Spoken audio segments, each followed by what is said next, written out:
భక్తులకి నమస్కారం.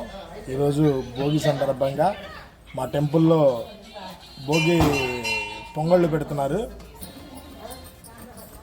చెరుకు కూడా రెడీ చేసుకుని చూసారా, ఆ చెరుకు పెట్టి తిప్పుతూ స్వీట్నెస్ని ఆ చెరుకు నుండి తీసుకుంటారు, బెల్లం వేయరు. చూసారా ఫ్రెండ్స్, పొంగల్లో పాలు పోస్తుంది. ఈ పాలు వల్ల బాగా రుచి వస్తుంది పొంగలి. చూసారా ఫ్రెండ్, మొత్తానికి దుర్గా పెట్టిన పొంగలి పొంగేసింది.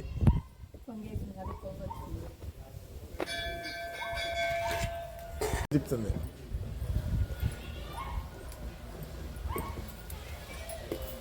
ఇప్పుడు ఈ చెరుకులో ఉన్న స్వీట్నెస్ అంతా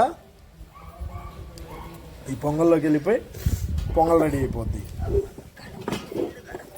ఫ్రెండ్స్, ఈ కట్టెల పొయ్యి పెట్టి అలవాటు లేదు కదా, చూడు కష్టపడిపోతుంది. ఊది ఊది మొహం అంతా ఎర్రెడ్గా వచ్చేసింది చూడండి. సరే ఫ్రెండ్స్, ఇంకా పొంగల్ అయితే రెడీ అయిపోతుంది. హ్యాపీ భోగి. సబ్స్క్రైబర్స్ అందరికీ హ్యాపీ భోగి. నమస్కారం.